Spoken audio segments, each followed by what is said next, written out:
जों दिनै बिटिसिनि डेपुटि सेक्रेटारिनाव आरटिआइनि मोनसे एप्लिकेसन जों होफैदों।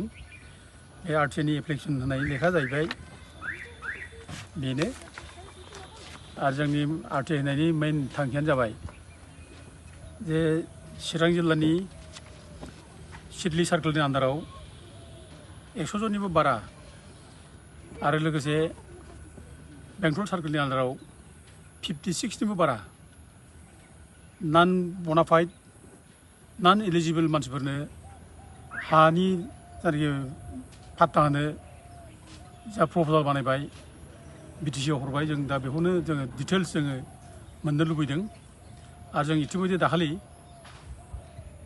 सिडलीनि सार्कोल अफिसार बेनावबो थांना बुंहैबाय। दा बिथाङा गावबो इलिगेल जे जायाखै बेखौ बुंनो हायाखै बियो।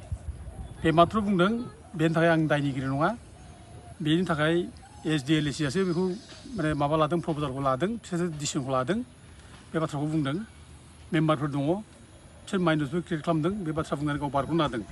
आं अब्ला बेखौ बुंनो हादों जे नोंथाङा जिथु मेम्बार सेक्रेटारि, दायथ'आ नोंथांनावनो, नोंथाङा अफिसार, नोंथाङा गाइड खालामनांगौ, रुल्सखौ नोंथाङा बुंनो हानांगौ। आरो बे रुल्सखौ बुंना होआजासे नोंथाङा जुदि बेखौ फरवार्ड खालामना हरोब्ला बिटिसिआव दा रेसपन्सिबोला नों जागोन, बिनि रेसपन्सिबोला नों। दा जिथु इलिगेल मानसिफोरनो दिनै हा एलटमेन्ट होनायनि जायनाखि प्रप'जाल थांबाय, नोंनि नामाव थांबाय, दा नोंखौ कल बेक खालामफिन। आं बे बाथ्राखौ सार्कोल अफिसारखौ जावले जावले बुंदों। दा बिथाङा आं नायनोसै, आं रायज्लायनोसै ओरै होनदों। दा बिथाङा एसे गिदोंबो। दा बिथाङा अलरेडि ट्रेन्सफार जाबाय, थांनाय 1 आगस्टआवनो ट्रेन्सफार जादों सिडलीनिफ्राय। दा सिडलीनिफ्राय ट्रेन्सफार जानायनि उनाव बे दस्रा जायगायाव थांनांसिगौ, दासिमबो थाङाखै। मानो थाङाखै बाथ्रा बे, दिनै बिटिसिआ बेखौ मानो दासिमबो गावनि डिउटिखौ मावनो थाखाय मानो ट्रेन्सफार अर्डारखौ मानो केरि आउट खालामनो हायाखै, मानो बुङाखै।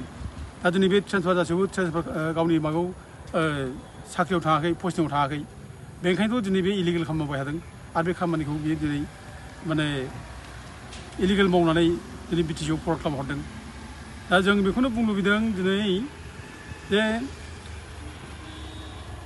बिटिसिनि जायनाखि इएम बिथांमोनहा बेफोर इलिगेल खामानिखौ मानो मावनो होदों। दा बे लकेल एमएलए माने निर्मल माने बसुमतारी, दा बिथांमोनहा बे माने मेम्बार, एसडिएलएसिनि मेम्बार। दा बिथांमोना मानो मावनो होदों आरो जयन्त बसुमतारी एमपि, बिथांमोना मानो मावदों, बिथांमोना नामाथ' फैबाय थादों, बिथांमोना मावदों होनना बुंबाय थादों। दा मानो मावनो थिनदों फालाय, बे इलिगेल खामानिखौ मावनो थिनदों। दिनै 6 सिडिउलनि प्रभिजनआ मा, 6 सिडिउलाव मा आयेन दं बेखौ दिनै मानो फल' खालामजाया। 6 सिडिउलनि आयेनखौ सिफाय दिनै जुदि नोङो नन एलिजिबोल मानसिफोरनो, नन बनाफाइड मानसिफोरनो हा होयोब्ला जोंनि हाया बहा प्रटेक्सन जाबावो फालाय, सोर रैखा खालामबावनो। आरो बेबोथ' होदों जे बिजिआर पिजिआर आरो गभर्नमेन्ट कास्ट लेन्ड बेफोरल' नङा, ट्राइबेल बेल्ट ब्लकनि हायावबो होदों। दा जों बेफोर गासैबो जोङो रेकर्डखौ जोङो आनअफिसियेल मोनदों।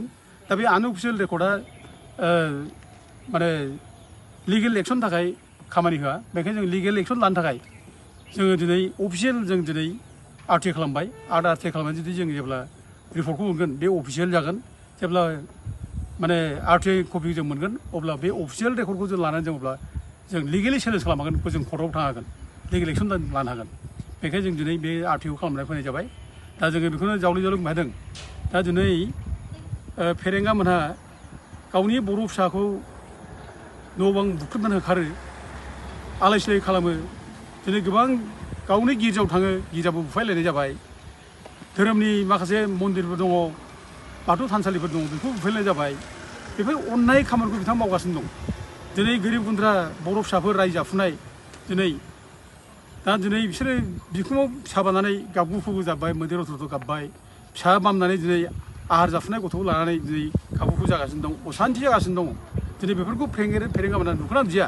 दा दिनै बिटिसिनि चिफ प्रमटर मोनहा बेखौ नुखोना नुदिया, इउपिपिएल नेताफ्रा बेखौ दिनै नुखोना नुदिया।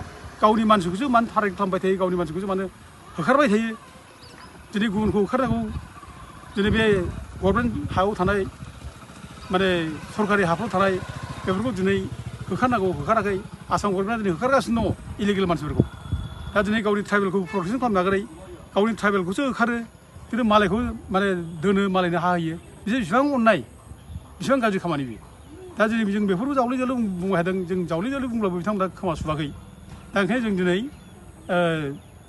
उफाय गैया जाबाय जों बेखौ लिगेल एक्सन लानांसिगोन जों हयथ' कर्टनि जों सहायबो लानांगोन जों बेनि थाखायनो दिनै RTI खालामनानै बे कपिखौ जों दिहुननो थाखाय जों BTC आव जों फैदों दाथ' जोङो रिपर्ट मोनजोब्बाय गासिबो आनअफिसियेलि आरो जों अफिसियेल माने रिपर्टल'सो मोननोसै बाखि दा बेफोरबायदि खेथ्रआव जोङो दा नुबाय जे बर'फोरनो हा होआखै मालायसो हा होबाय बर'खौ होखारगासिनो दङ बर'खौ गाबगुखु खालामगासिनो दं दा बे खेथ्रआव दिनै रायजो राजाफ्रा बिसोरनो बोरै भट नांगौ दिनसाय बे फेरेंगा माने भट नांगौ बोरैहाय बे दिनै निर्मल माने बिथांमोननो बोरै भट नांगौ दिनै UPPL मानसिनो बोरै भट नांगौ रायजोफ्राबो ओंखायनो दिनै गोख्रों जानांसिगौ रायजोफोर गोरा जानांसिगौ बे जाथि बुथारग्रा जाथि होखारग्रा जाथिखौ गाबगुखु खालामग्रा जाथिफोरखौ अननाय अयथासार खालामग्रा मालायखौ इलिगेल मानसिखौ गोबाथुमनानै लाग्रा बेसोरबायदि मानसिनो भट होनांला फैगौ इलेक्सनाव जों बयबो ज'नो बिसोरखौ माने पावारनिफ्राय होखारनांगौ आरो बिसोर रावबो भट नाङा आं बयबो रायजो राजाखौ खावलायहरो